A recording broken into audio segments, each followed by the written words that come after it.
감사하게도 이 교회가 올해 벌써 이제 31주년이 됐어요. 비록 원래 같이 모여서 얼굴을 맞대고 인사도 하고 또 정겹게 예배를 드리면 좋겠지만은 코로나 상황 때문에 함께 격려하고 또 감사하고 축복할 수는 없지만 그래도 영적으로 우리가 이미 그리스도 안에서 하나된 마음으로 예배하고 있는 줄로 믿습니다. 본문을 통해서 설립 기념일에 맞춰서 우리에게 적용될 수 있는 몇 가지 교훈을 나눠 보겠습니다. 스데반을 죽이고 예루살렘에 있는 초대교회를 잔멸한 사울은 그 여세를 몰아서 다메섹에 있는 그리스도인들을 잡아다가 옥에 가두고 또 재판을 통해서 죽이기 위해서 대제사장의 그 위임장 공문을 받아가지고 220km나 떨어져 있는 다메섹을 향합니다. 목적지에 거의 다다르게 되었을 때 정오의 태양보다 더 강한 빛이 하늘로부터 사울에게 임하게 되죠. 그 사울은 그 자리에서 고꾸라지게 되고 눈이 멀게 되었습니다. 부활하신 주님께서 그에게 나타나신 것이었습니다.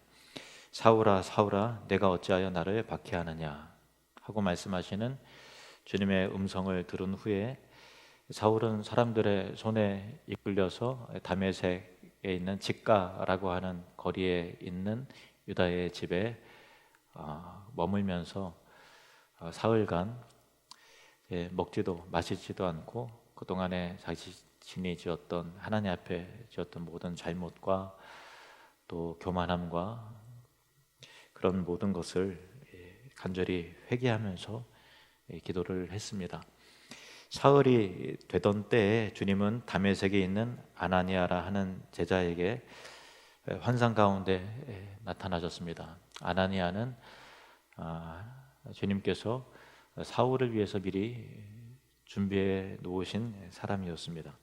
그리고 그에게 나타나셔서 사울을 찾아가서 그에게 안수하여 눈을 뜨게 하라는 명령을 내리시는데 아나니아는 이 일을 제기를 하죠. 주님 왜 하필 사울입니까? 그가 예루살렘에서 저질렀던 악행과 그의 악랄함은 주님도 아시지 않습니까? 그가 대제사장의 권한을 위임받아서 이곳에 온 목적도 이미 다 소문이 났습니다. 이에 대해서 주님은 그가 복음을 위한 나의 택한 그릇이라 하시면서 한마디로 일축하셨죠. 아나니아는 하나님의 주권적 선택하심에 더 이상 따질 수도 또 물을 수도 없었습니다. 그리고 아나니아는 주님의 명령에 순종해서 직가라 하는 거리에 유다의 집으로 찾아가서 사울을 만나게 되는 것입니다.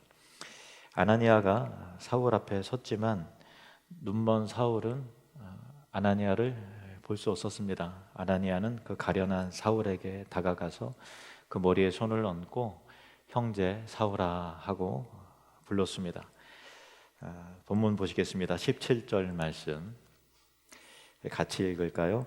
아나니아가 떠나 그 집에 들어가서 그에게 안수하여 이르되 형제 사울아 주곧 네가 오는 길에서 나타나셨던 예수께서 나를 보내어 너로 다시 보게 하시고 성령으로 충만하게 하신다 하니 아나니아가 뭐라고 불렀죠? 형제 사울아. 그냥 사울아가 아니라 형제 사울아 이렇게 불렀어요. 이것은 사울에게는 참으로 감격적인 호칭이었죠. 초대교회 교인들은 서로에게 형제여, 자매여 이렇게 불렀는데요. 그것은 단순한 형식적인 호칭이 아니었어요. 2000년 전에는 사회적으로 수직적인 관계가 철저한 계급 사회였잖아요. 그냥 뭐 신분이 높고 낮은 그런 정도가 아니라 그 지배층, 귀족층과 또 노예층으로 이렇게 이루어지고 또 있었죠. 그래서 참 당시에 그 계급 사회 속에서 그리스도인들이 서로 어떤 신분의 높낮이와 상관없이 형제여 자매여 하고 부른 것은 사회적 신분이나 계급을 초월하여서 예수 그리스도 안에서 그들 안에 새로운 관계가 형성이 되었다라는 것을 의미하는 것입니다. 그러므로 아나니아가 사울을 형제 사울아 하고 부른 것은 그를 믿음의 형제로, 신앙의 공동체의 일원으로, 다시 말해 동역자로 받아들인다는 뜻이었던 것입니다. 아나니아의 입장에서 볼 때는 그게 쉽지 않은 거예요. 불과 사흘 전까지만 해도 사울은 예수 그리스도를 대적하고 기세등등하게 이 마음에 혈기를 가득 채우고 다메섹을 향해 오던 사람이었죠. 그래서 그리스도를 대적하고 교회를 잔멸하고 또 그리스도인들을 박해하던 사람이었고요. 심지어는 동역자 스데반을 죽인 사람이었습니다. 한마디로 모든 그리스도인의 대적이었죠. 그러나 주님께서는 아나니아에게 사울이 나의 택한 사람이니 사울에게로 가서 안수하여 눈뜨게 하라 하시니 아나니아 입장에서는 이제 하는 수 없이라도 순종해서 가는 거예요. 아마 아나니아가 사울이 머무는 그 유다의 집으로 찾아가면서 기도했겠죠. 주님, 주님께서 명하시니 갑니다. 저의 생각과 저의 감정을 다스려 주옵소서. 주님의 뜻 가운데 나의 감정까지도 움직여 달라고 틀림없이 그렇게 기도했을 것입니다. 그리고 아나니아는 집으로 들어가서 눈먼 사울이 주님의 마음으로 측은하게 느껴졌겠죠. 그리고 형제 사울아 하고 불렀던 것입니다. 아나니아는 사울을 믿음의 형제로 받아들였습니다. 여러분, 사람이 하루아침에 바뀌는 것이 가능할까요? 어떻게 여러분 경험적으로 말해보시면 사람이 변화가 되던가요? 대부분 사람은 절대 변하지 않는 것 같습니다. 이렇게 대부분 그렇게 대답할 겁니다. 맞습니다. 사람은 바뀌지 않습니다. 그러면 다음 질문에 한번 대답해 보세요. 복음은 사람을 바꿀까요? 예수 그리스도를 만나면 그 사람이 변화될까요? 하는 질문을 한다면 믿음 안에 계신 여러분이라면 그렇습니다. 아멘 하고 대답할 것입니다. 맞습니다. 예수 그리스도는 복음은 사람을 변화시키는 능력입니다. 아나니아가 사울을 형제라고 부른 것은 미리 만나봤더니 사울이 참 그래도 인격이 참 훌륭하더라 하는 어떤 그의 어떤 삶을 관찰하고 또 그래서 그를 형제로 그의 어떤 훌륭함과 내면의 가능성을 보고서 간 것이 아니라 예수님이 단지 그에게 나타나셨다는 사실, 그리고 예수 그리스도의 복음의 능력을 믿고 간 거죠.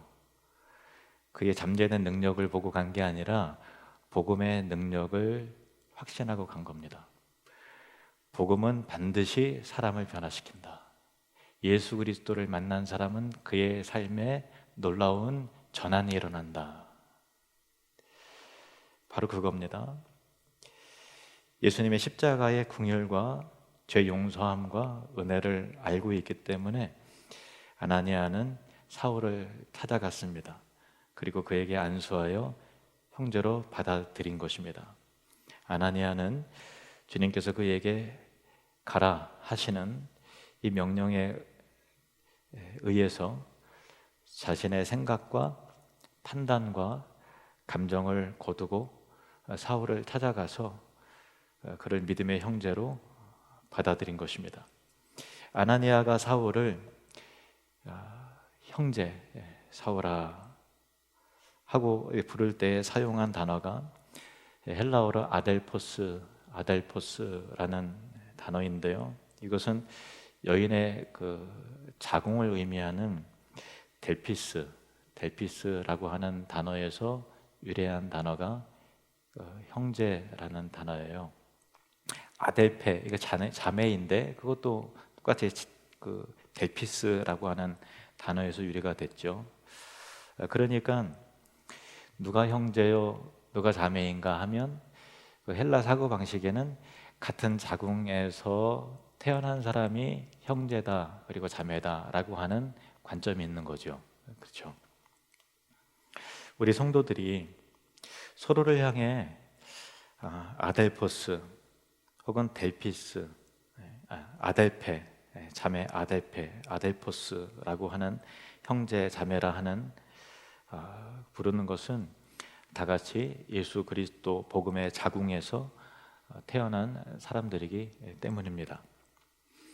아나니아가 어떻게 보면은 사흘 전까지만 해도 원수와 같았던 사울을 형제로 받아들였다는 것은 그 사실 그 자체가 복음이 우리에게 주는 놀라운 선물이 있다라는 것이죠. 세상의 관점과 상식으로는 이해할 수 없는 그 놀라움과 기이함과 기적이 교회 공동체 안에서는 일어나는 것이죠. 그것이 복음의 능력입니다.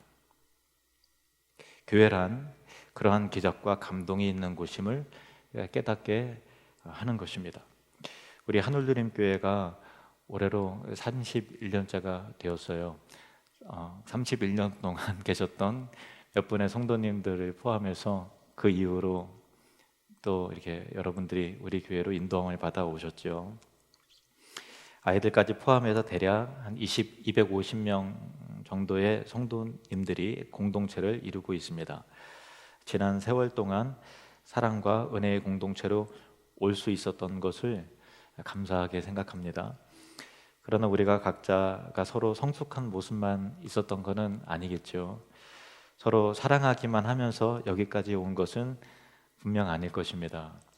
우리가 죄인이기 때문에 다른 성도에 대한 시기함도 있었을 것이고 또 모난 성격으로 인해서 깊은 상처를 주기도 하고 때로는 받기도 했을 것입니다. 그리고 지금도 누군가로부터 그러한 상처와 큰 아픔을 가지고 있는 형제 자매들이 있을 것입니다. 그럼에도 불구하고 우리가 그리스도 안에서 형제요 또 자매요 하고 부르는 이유는 우리가 다 같이 그리스도 십자가 복음의 한 자궁에서 태어났다는 사실과 우리를 거듭나게 하며 우리를 용서하시고 우리를 거룩하게 변화시키시는, 결국 거룩하게 변화시키시는, 결국 우리를 성결한 그리스도인으로 만들어내시는 기가 막힌 예수 그리스도의 섭리와 사랑과 복음의 능력을 믿기 때문입니다.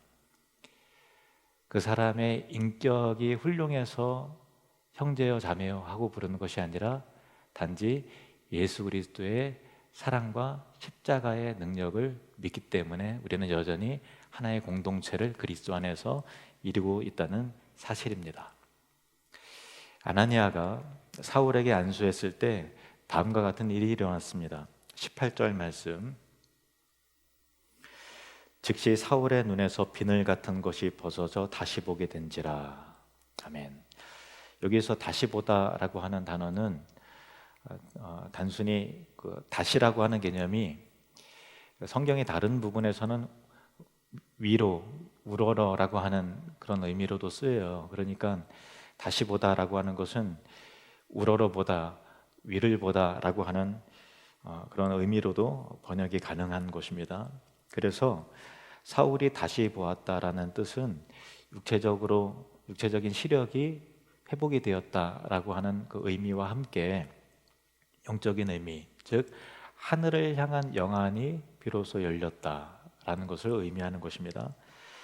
그러니까 비늘 같은 것이 막이 씌워져 있어서 물론 그 예수 그리스도 빛 앞에서 눈이 어두워졌죠. 육체적인 시력이지만 영적인 의미에서 볼 때 그는 계속 어둡게 살았던 것이죠.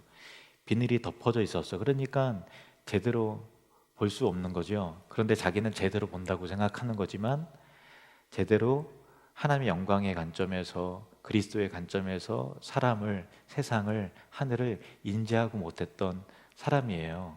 그냥 자기 의에 의해서 하나님의 영광을 위한다라고 하지만 순전히 자기 성공과 자기 이익과 영광을 위해서만 살았던 사람이었던 거거든요. 그런데 비늘 같은 것이 벗겨졌어요. 그리고 제대로 보게 되었다는 것이죠. 그러니까 새로운 세상이 사울에게 열린 거예요. 거듭난 사람은 새롭게 세상을 보게 됩니다. 복음의 관점으로, 창조주 하나님의 관점으로 세상을 보게 되고요. 십자가 사랑과 용서의 관점으로 사람을 보게 되는 것입니다. 여러분 각자도 경험했을 거예요. 거듭난 이후에 세상이 달라 보이잖아요. 사람이 달라 보이죠. 요한복음 3장 3절 말씀 같이 읽겠습니다. 시작.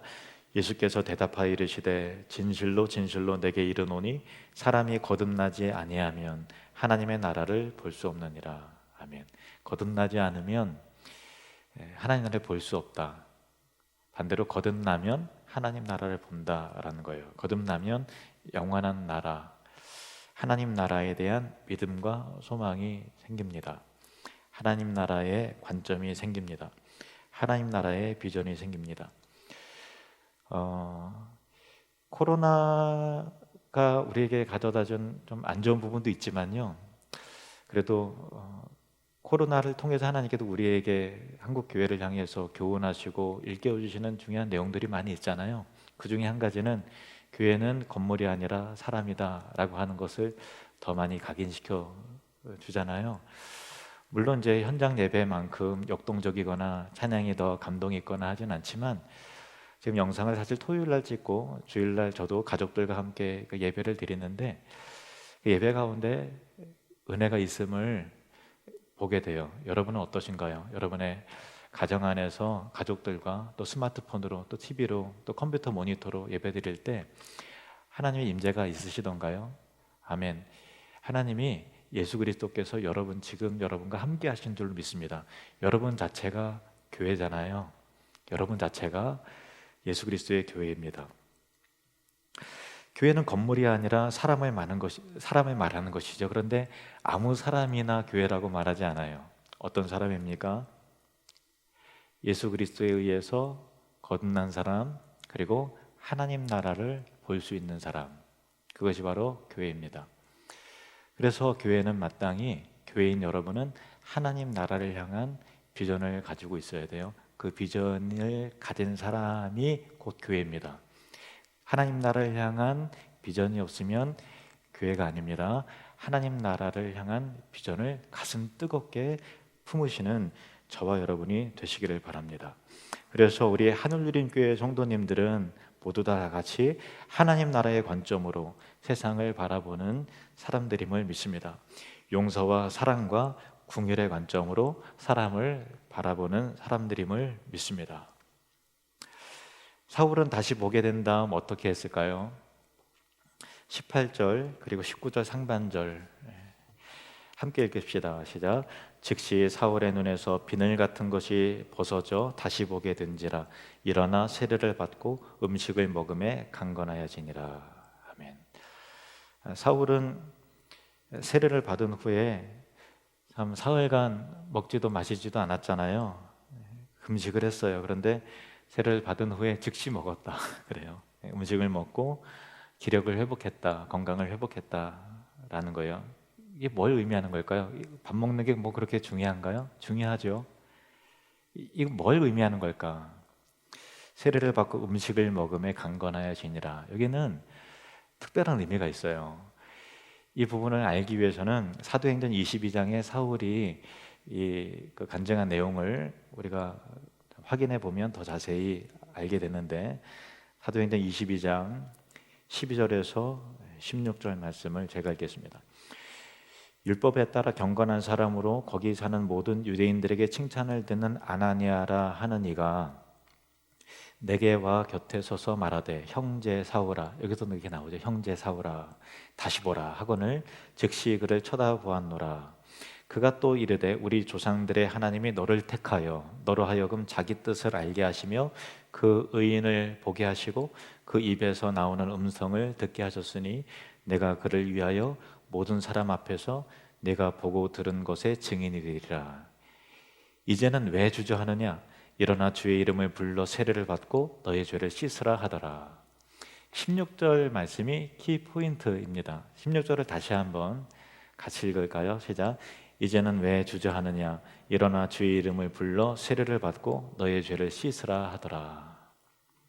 세례를 받고 너의 죄를 씻으라. 사울은 주의 이름을 부르고 신앙의 고백을 했습니다. 그리고 세례를 받고 너의 죄를 씻으라 라는 말씀을 믿고 예수 그리스도의 피로 자신의 모든 죄가 깨끗하게 씻어졌음을 굳게 믿었습니다. 그의 괴로웠던 양심이 비로소 자유함을 얻게 되었던 것입니다. 그리고 음식을 먹기 시작했어요. 사흘간 사울은 자신의 죄악의 눌림과 스스로에 대한 혐오스러움과 자신의 삶이 구토가 날 지경이었을 것입니다. 살아갈 이유도 먹고 마셔야 할 의미도 느끼지 못했던 것입니다.